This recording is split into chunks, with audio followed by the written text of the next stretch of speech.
The pen snapped the second she signed her name, a sharp crack that echoed louder than it should have in a room that expensive. And for a moment, Emily Carter just stared at the ink bleeding across the paper like it didn't belong to her life. Like this wasn't the moment everything quietly ended and something far more dangerous began. Daniel Whitmore didn't even look up when it happened, his voice smooth, detached, already moving on as if she were a completed transaction instead of his 7-month pregnant wife. And when he finally spoke, it wasn't to ask if she was okay. It was to correct a clause in the agreement, the kind of detail that made it clear he had rehearsed this, prepared for this, waited for this exact version of her, tired, isolated, and easy to dismiss. "You'll be taken care of," he said, almost casually, sliding the document back toward his lawyer, the words sounding generous but landing hollow, because both of them knew what it really meant, just enough to disappear quietly. Across the room, Sophia Bennett shifted in her seat, crossing her legs with effortless confidence, her smile polite but unmistakably victorious, the same smile Emily had trusted for years, the same voice that had once whispered reassurance, now silent, as everything unraveled. Emily's fingers hovered over the table for a second too long, her wedding ring suddenly heavier than it had ever been. And when she finally slipped it off, it didn't feel dramatic or emotional, just precise, like removing something that no longer fit. And when it touched the marble surface, the sound was soft but final. No one reacted. Not Daniel. Not Sophia. Not even the lawyer. The room absorbed it the way it absorbed everything else, quietly, efficiently, without consequence. Emily placed her hand over her stomach without thinking, feeling the faint movement beneath her palm, a reminder that something inside her was still very much alive, still moving forward, even as everything around her tried to close in. Daniel finally stood, adjusting his cufflinks as if the meeting had gone exactly as planned, because to him, it had. "I'll have my assistant arrange the transfer," he added, already halfway turned toward the door, already finished with her. And then, almost as an afterthought, he looked back just long enough to deliver the line that would follow her long after he left the room. "You'll be fine, Emily. You always were adaptable." The door closed behind him with a quiet click, and just like that, the man who built an empire walked away from the woman who helped him do it, convinced he had just secured his future. What he didn't know, what no one in that room knew, was that somewhere across the city, a call was being placed, a file was being opened, and a name, her name, was being attached to numbers so large they didn't feel real yet. Emily didn't cry. She didn't move. She just sat there, staring at the signature she barely recognized, while the world she thought she understood began shifting beneath her feet, silently, completely, and in a way that would soon make everything Daniel believed about power, ownership, and control feel very, very small. The elevator doors closed with a soft chime, sealing Emily inside a mirrored box that reflected a version of her she barely recognized, pale but composed, quiet but not broken. And as the numbers descended one by one, she noticed something strange. Her hands were no longer shaking, not even slightly, as if the storm everyone expected had simply chosen not to arrive. Outside, the city moved the same way it always did, cars sliding through traffic, people crossing streets, conversations blending into noise, and for a brief second, it almost felt insulting that nothing had changed, that the world did not pause for betrayal or loss or the quiet unraveling of a life. Emily stepped out into the cool afternoon air, the breeze catching a strand of her hair, and for the first time since signing the papers, she exhaled fully, slow and steady, like someone who had just surfaced from underwater without realizing how long she had been holding her breath. Her phone buzzed in her hand, a number she did not recognize lighting up the screen, and instinctively, she almost ignored it, because unknown numbers rarely brought anything good. But something in her paused, just enough to answer. Emily Carter, the voice on the other end, was calm, professional, the kind of voice that carried weight without raising itself, and she responded quietly, confirming her name as she leaned against the side of the building, her fingers resting again over the gentle curve of her stomach.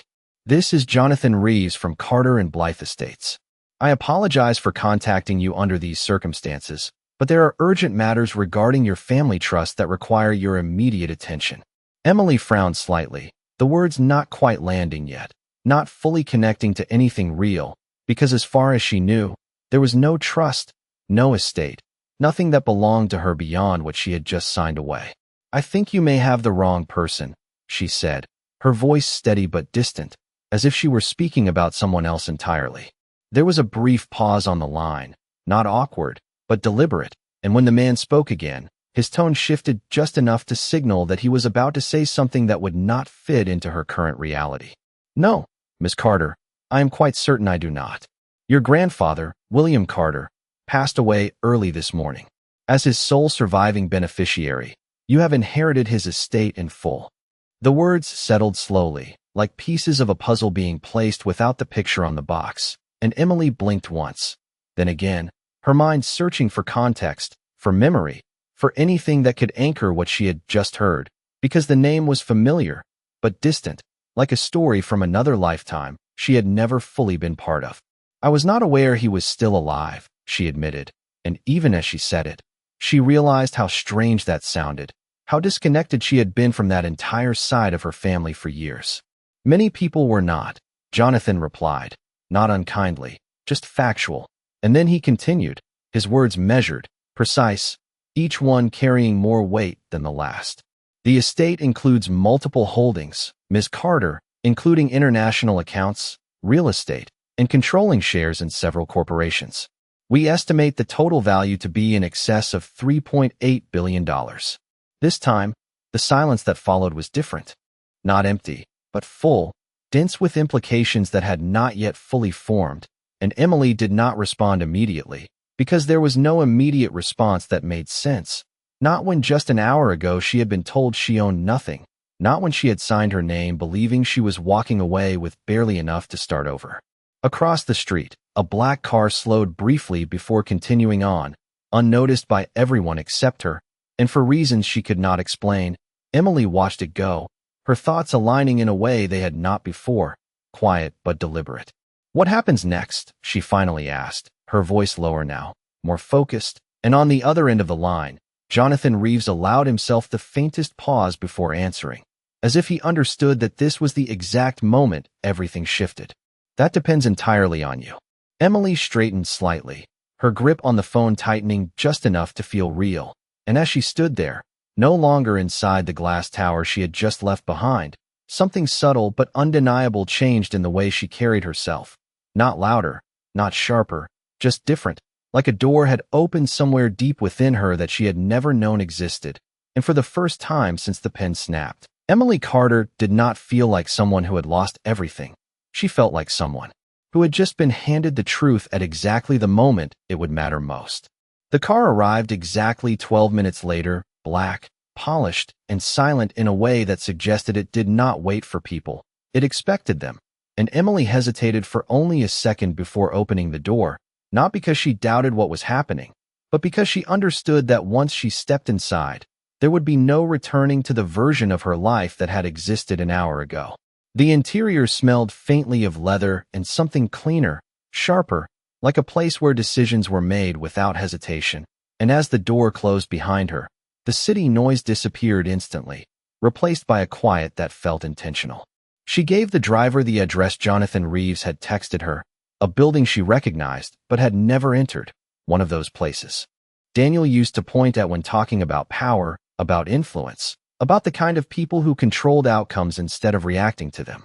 The car moved smoothly through traffic, and Emily watched the reflections slide across the window, her mind no longer racing but organizing, aligning pieces that had never fit before, questions forming and dissolving before they could distract her from the one thing that mattered now, understanding exactly what had just been placed in her hands.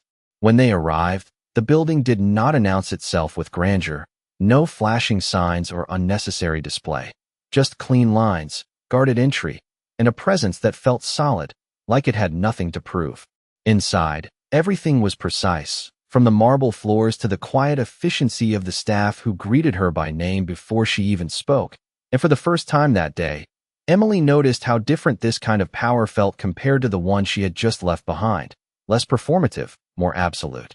Jonathan Reeves was already waiting when she entered the conference room, standing as she approached, his expression respectful but measured, as if he had already calculated the version of her he would be speaking to and adjusted accordingly. He did not offer sympathy, did not mention her divorce, did not acknowledge the obvious, and somehow that made everything feel clearer. "Ms. Carter," he said, gesturing toward the seat across from him, and as she sat down, a series of folders were placed in front of her, thick, organized, labeled with a precision that suggested years of preparation rather than sudden inheritance. Emily did not open them immediately, her eyes instead settling on him as she asked the question that mattered most, not emotionally, but strategically. Why was I never told? Jonathan did not rush his answer, his hands resting lightly on the table as he chose his words carefully. Your grandfather believed that timing determined survival, he said, his voice steady. And he was very specific about when you were to know. Emily absorbed that quietly, the implications settling deeper than the words themselves, because it meant this was not accidental, not sudden, not a coincidence tied to loss, but something that had been waiting, intentionally, for a moment like this.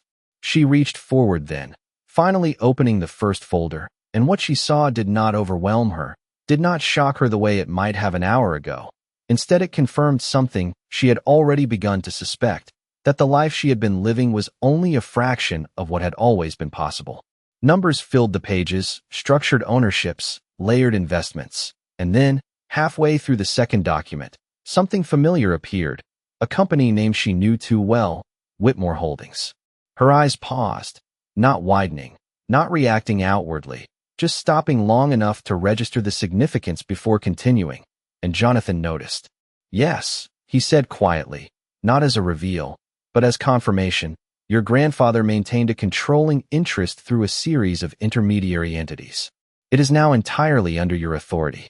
The words did not echo, they did not need to, because their weight was immediate, undeniable, and Emily leaned back slightly in her chair, one hand again resting over her stomach as she processed what that meant in practical terms, not emotional ones.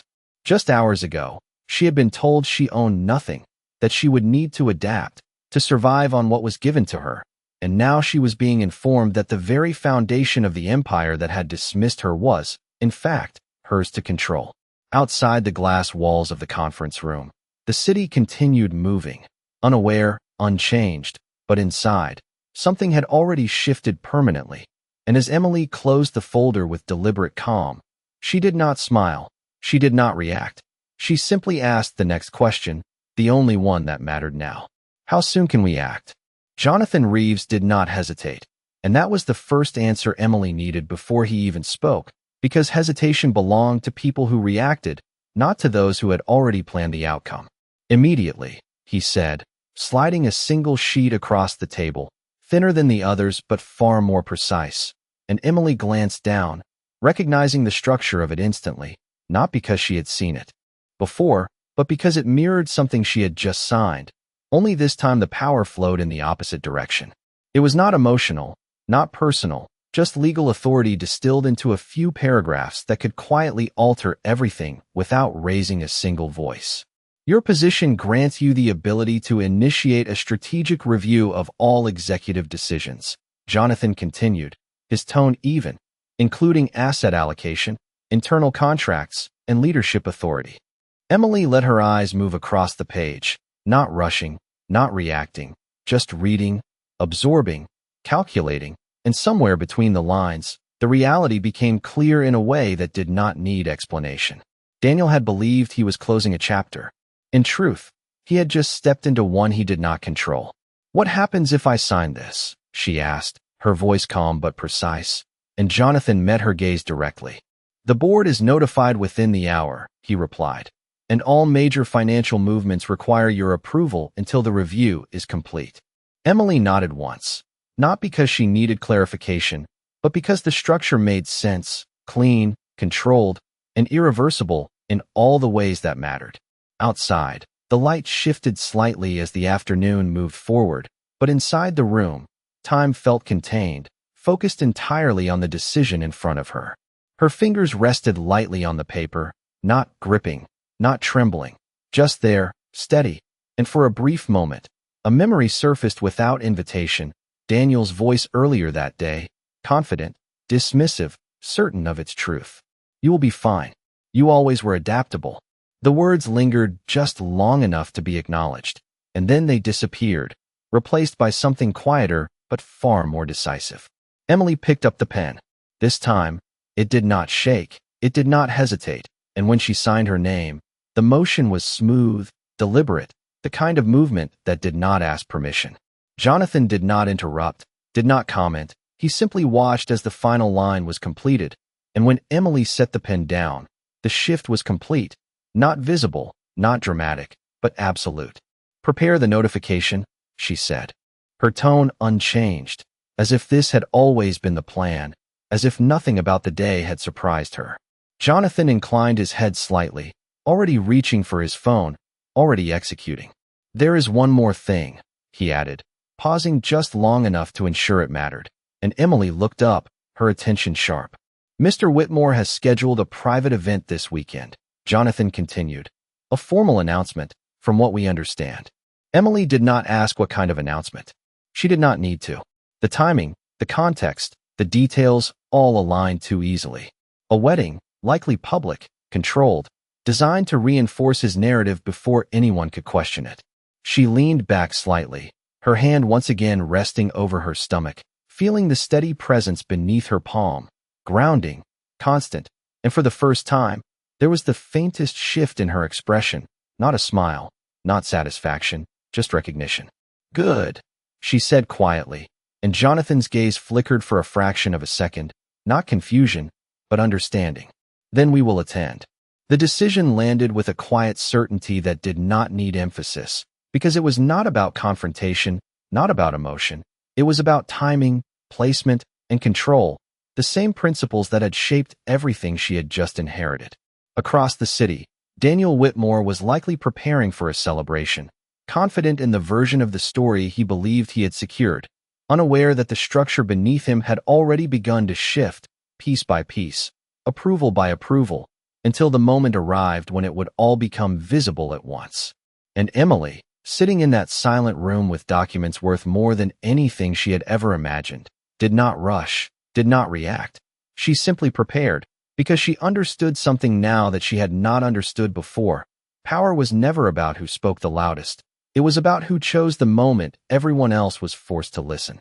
By the time Emily stepped out of the building, the sun had shifted lower in the sky, casting long reflections across the glass towers that once felt untouchable, and she paused for a brief moment at the entrance, not because she needed time to think, but because she understood that from this point forward, every step she took would be deliberate, measured, and impossible to undo.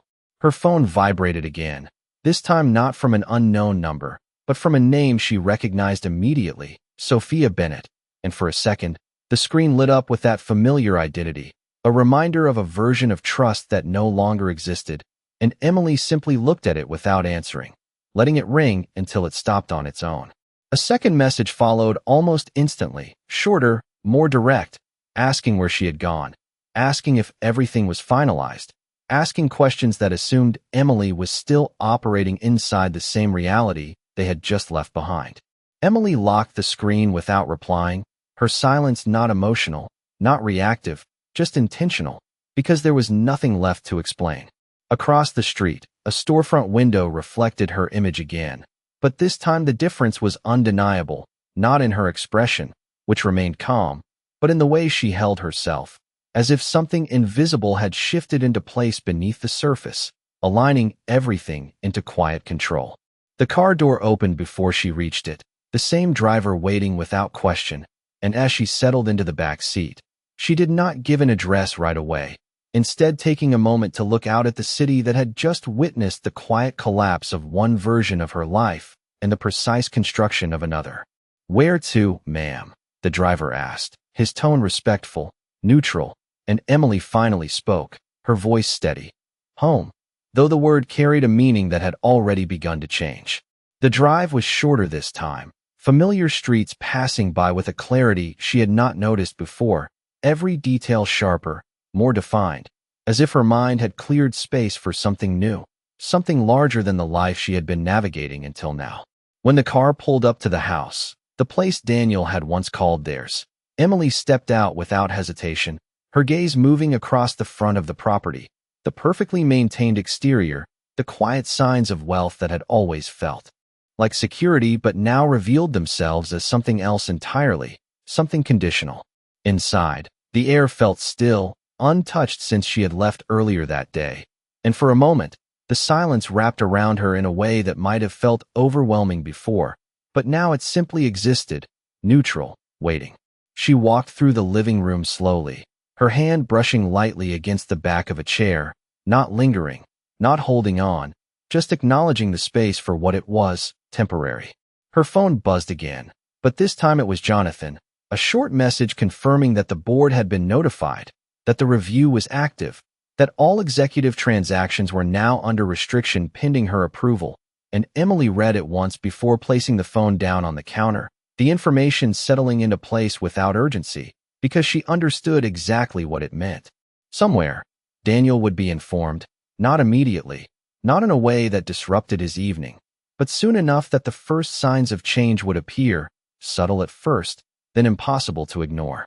Emily moved toward the staircase, her steps unhurried, each one echoing softly through the house.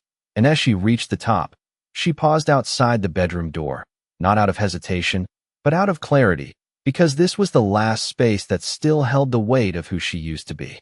She opened the door without ceremony and stepped inside, her eyes scanning the room not for memories, but for decisions, and within minutes, she began gathering only what mattered: documents, personal items, the essentials, leaving everything else exactly where it was. There was no anger in the movement, no regret, just precision, the quiet understanding that she was not losing anything by walking away from this place. She was simply choosing not to carry what no longer belonged to her. Downstairs, the phone vibrated once more, this time with a notification that made her pause just long enough to read it fully. An alert from a financial platform confirming that a major transaction request from Whitmore Holdings had been flagged and temporarily suspended pending executive review. Emily did not react outwardly. She did not smile or comment. She simply turned off the screen and continued packing, because the first shift had already begun, exactly as planned, and somewhere in the city, a man who believed he controlled everything was about to experience something unfamiliar for the first time. A delay he could not override, a decision he could not force, and a system that no longer answered to him. Upstairs, Emily closed her suitcase, her hand resting briefly over her stomach once more, feeling the steady, quiet movement beneath, and then she stood, lifting the handle without effort, walking out of the room without looking back, because she understood now that the real moment was not when everything was taken from you. It was when you realized you had been given the power to decide what stayed gone. The suitcase clicked shut with a quiet finality that echoed more in meaning than sound, and Emily carried it downstairs without rushing, each step steady, measured, as if she had already rehearsed this moment long before it ever arrived. The house remained silent, unchanged, holding on to a version of her that no longer existed, and as she reached the front door, her phone rang again, this time a name she did not ignore: Daniel Whitmore. She looked at the screen for exactly 2 seconds before answering, not out of obligation, but because timing mattered now. Emily. His voice came through sharp, controlled, but underneath it there was something new, something unfamiliar, a slight disruption in the confidence he usually carried so easily. There seems to be an issue with one of the company transactions. Emily did not respond immediately, allowing the silence to stretch just long enough to shift the balance of the conversation. And when she spoke, her tone was calm, almost neutral. "What kind of issue?" she asked, already knowing the answer. "A delay," he replied, his words precise but edged with irritation. A temporary hold that should not be there. Emily stepped outside as he spoke, the evening air cooler now, brushing lightly against her skin, grounding, steady, and she closed the door behind her without looking back. "That sounds inconvenient," she said, her voice even, offering no solution, no sympathy, just observation. On the other end, there was a brief pause, not long, but noticeable, as if Daniel was recalibrating, trying to place her tone within a framework that no longer applied. "It is more than inconvenient," he continued, his control tightening. "It is interfering with scheduled operations, and I need it resolved immediately." Emily adjusted her grip on the suitcase handle. Her fingers relaxed, her posture unchanged, and she glanced toward the street where the car was already waiting, exactly where she expected it to be. "I am sure you will," she replied quietly, and for the first time, the shift was undeniable. Daniel did not speak right away, the silence stretching longer now, filled with something that had not been there before, uncertainty, subtle but real. "What does that mean?" he asked finally, his voice lower, more deliberate. Emily opened the car door, pausing just enough before stepping in, her gaze moving briefly across the house one last time, not with attachment, but with clarity. "It means," she said, her tone steady, "some decisions are no longer automatic." The line went quiet, not disconnected, just empty, as if the words had not fully registered yet, and Emily ended the call before he could respond, not out of avoidance, but because the conversation had already served its purpose. Inside the car, she set the suitcase beside her and leaned back slightly, her hand resting once again over her stomach, feeling the consistent, reassuring movement beneath her palm, and for a moment, everything aligned in a way that felt almost inevitable. Her phone buzzed again, this time with a message from Jonathan, brief and precise, confirming that multiple transaction requests had now been flagged, that internal communications were beginning to escalate, that the board was requesting clarification on the sudden restrictions. Emily read the message once, then again, not because she needed to understand it, but because she appreciated the timing, the sequence, the way everything was unfolding exactly as it should. "Where to, ma'am?" the driver asked, and Emily gave a new address this time, one Jonathan had provided. Earlier, a private residence prepared quietly, efficiently, without announcement. The car pulled away from the curb, leaving the house behind without ceremony, and as the city lights began to flicker on one by one, Emily watched them pass with a calm focus that had nothing to do with what she had lost and everything to do with what she now controlled. Somewhere across town, Daniel Whitmore was likely reviewing reports, making calls, attempting to correct a system that no longer responded to him the way it always had. And with each passing minute, the pattern would become clearer, the delays more frequent, the approvals more elusive. Emily did not need to see it to understand it, because she had already seen the structure behind it, already signed the document that made it possible, already stepped into a position he had never considered she could hold. The car moved smoothly through the evening traffic, and Emily closed her eyes for a brief moment, not in exhaustion, but in quiet acknowledgement, because this was not chaos, not revenge driven by emotion. This was control, precise and patient, unfolding exactly when it mattered most, and for the first time, she understood that power was not something you claimed loudly. It was something you revealed slowly, at the exact moment no one could stop it. The new residents did not try to impress, and that was the first thing Emily noticed as the car slowed to a quiet stop in front of it. No grand entrance, no excessive display, just a clean structure tucked behind a line of tall trees, private in a way that suggested intention rather than wealth. And as she stepped out, the air felt different here, calmer, insulated from the noise of everything she had just left behind. Inside, the space was already prepared, lights on, temperature set, a small arrangement of fresh flowers placed precisely at the center of the dining table, not extravagant, just thoughtful, as if someone had anticipated her arrival down to the smallest detail without ever asking what she preferred. Emily set her suitcase down near the entrance but did not open it immediately, instead walking slowly through the rooms, taking in the layout, the quiet, symmetry, the absence of anything unnecessary, and for the first time that day, she allowed herself to pause without thinking about what came next. Her phone remained in her hand, screen dark, but she knew it would not stay that way for long, and when it finally vibrated again, she did not look surprised, only ready. This time, it was not Daniel, not Sophia, but a series of notifications stacking one after another, internal alerts, financial updates, board communications, each one confirming that the shift had moved beyond a single transaction and into something far more visible.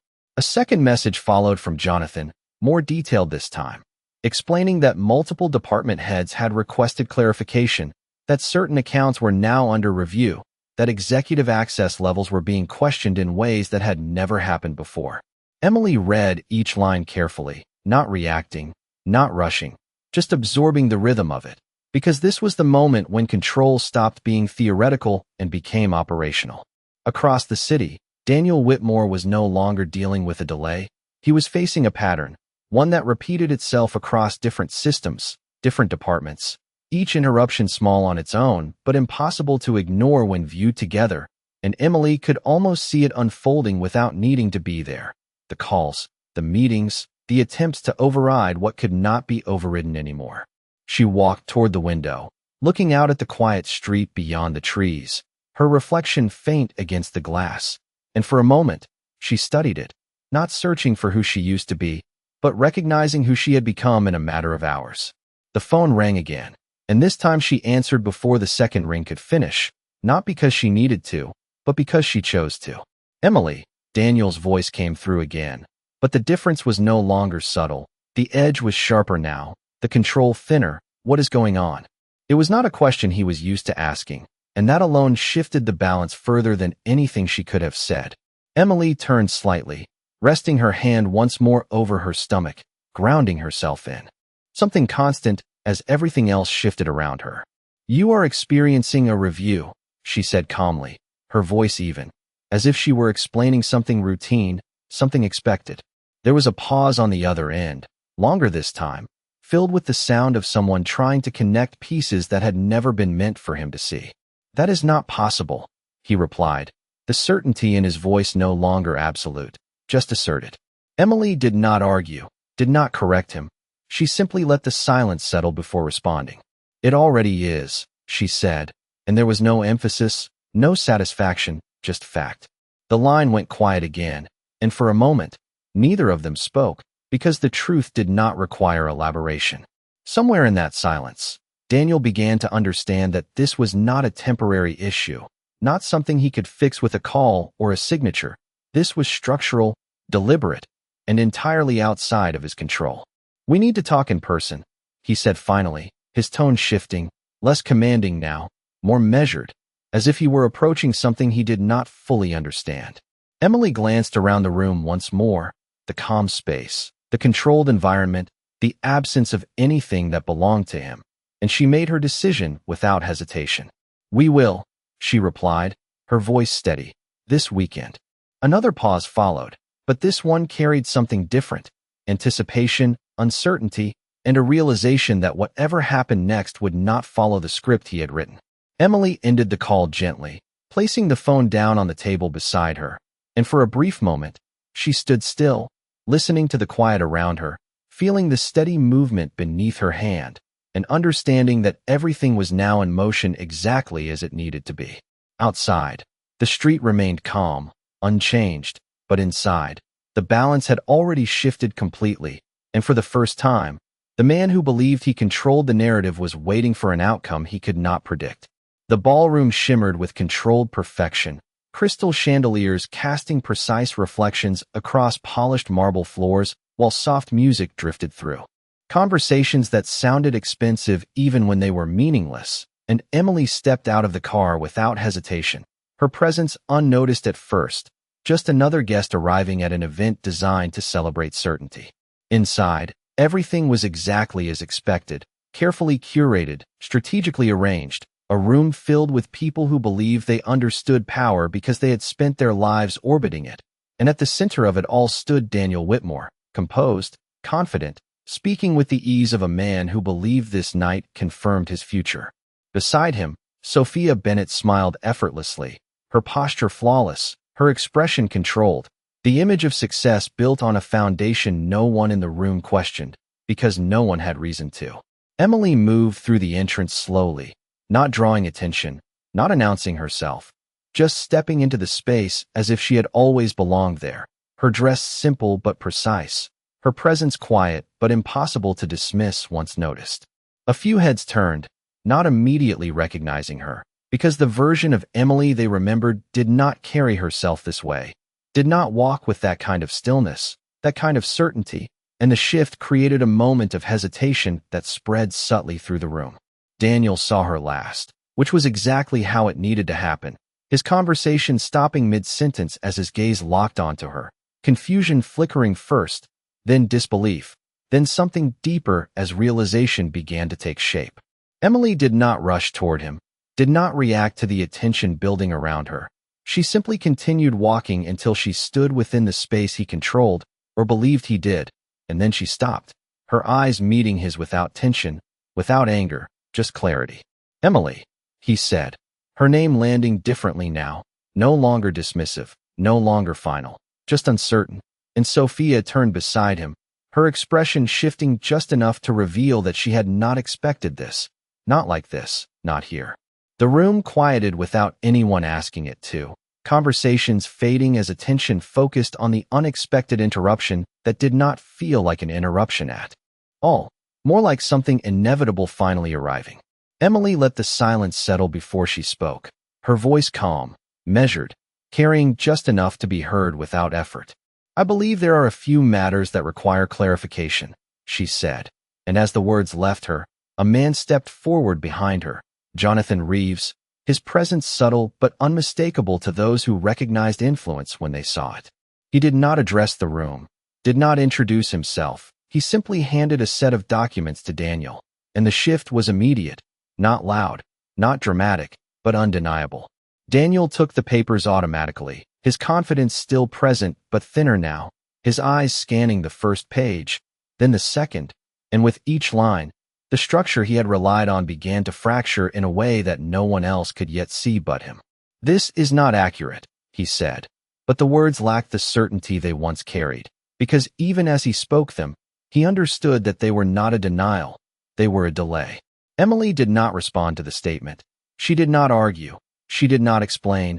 She simply watched as the realization continued to unfold, because this was not about proving something. It was about revealing what had already been established.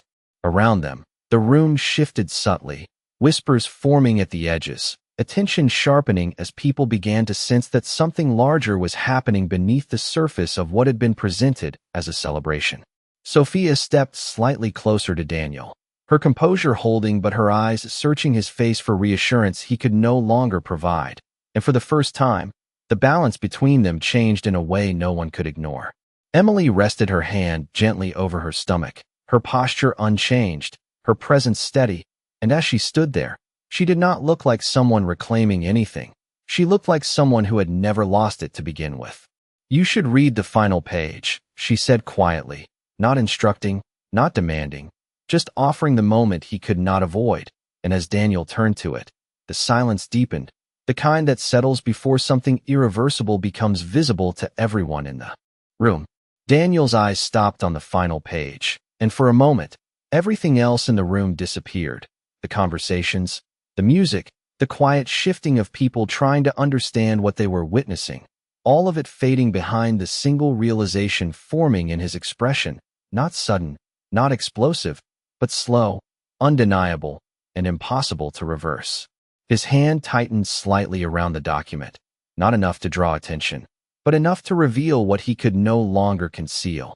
And when he finally looked up, the confidence that had defined him just minutes ago was no longer intact, replaced by something quieter, something searching for stability that was no longer there. "This is a mistake," he said, but even he did not fully believe it, the words sounding less like a statement and more like something he needed to hear out loud. Emily did not move, did not react, her gaze steady, her posture unchanged, because this was not the moment for explanation, it was the moment for recognition. Around them, the silence deepened further, no longer curious, but aware, the kind of awareness that spreads through a room when people sense that the outcome has already been decided, even if they do not yet understand how. Jonathan Reeves stepped slightly forward, his voice calm, precise, carrying just enough to reach those closest without disturbing the balance of the room. "There is no error," he said, not forcefully, not defensively, just clearly. "The transfer of authority was executed earlier today, and all relevant entities have been notified." The words settled into the space with a quiet weight, and the reaction was immediate, not loud, but visible in the way people shifted, in the way attention sharpened, in the way the center of the room moved without anyone physically stepping aside. Sophia's composure held for a moment longer before it faltered, just slightly, her eyes moving between Daniel and the document in his hands, searching for the certainty that had always been there, and not finding it. "Daniel," she said softly, her voice controlled but thinner now, "what is he talking about?" And for the first time, he did not answer immediately, because the answer was no longer something he could shape. Emily took a single step forward then, not closing the distance aggressively, just enough to place herself fully within the space he had once controlled. And when she spoke, her voice carried the same calm clarity it had from the beginning, unchanged by the shift around her. "It means the company is no longer yours to direct," she said, not emphasizing the words, not delivering them with satisfaction, just stating what had already become true. Daniel looked at her again, really looked this time, as if seeing something he had overlooked completely, something that had been there all along without his attention ever landing on it. And the realization that followed was not dramatic, it was quiet, precise, and far more permanent. "You knew," he said, not accusing, not fully questioning, just acknowledging the one thing that now made everything else make sense. Emily held his gaze for a moment, not confirming, not denying, because the truth did not require either. "I understand it now," she replied, and the distinction mattered more than anything else she could have said. The room remained still, waiting, watching, but the outcome had already settled into place, not through confrontation, not through force, but through structure, timing, and the quiet execution of decisions that could not be undone.